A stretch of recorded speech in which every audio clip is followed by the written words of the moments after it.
अप्रमेय असलेल्या परमेश्वरा खूप खूप चुकलो मी. नाही कळलं रे, तुला मित्र म्हणालो, तुला सोयरा म्हणालो. तुमच्या जीवनामध्ये असं होतं ना, एखाद्या माणसाची भेट होते, तुम्ही त्याचा अपमान करता, तो निघून गेल्यानंतर तुम्हाला कळतं की ते अमुक अमुक आलतं तुमच्याकडे. अरे ते हो, माझ्या लक्षात, मी सामान्य भिक्षुकासारखी वागणूक त्याला दिलेली आहे. हा पश्चाताप, 11व्या अध्यायातला हा जो पश्चाताप आहे, इथंच भक्तीच्या झरा निर्माण झालेला आहे. 12व्या अध्यायामध्ये तो फुलत गेला, त्याचा विस्तार होत गेला.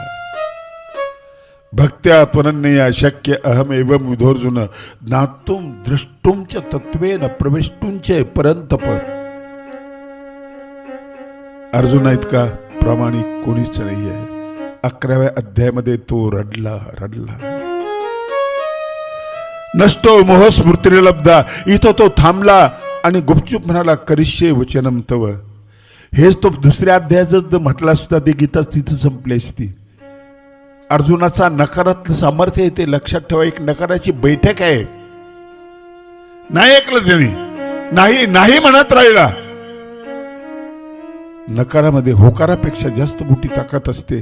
गीता मिळाली ना आपल्याला सगळी, अर्जुनाच्या नकाराचे उपकार आहेत ते, त्यांनी आपल्याला गीता मिळालेली आहे.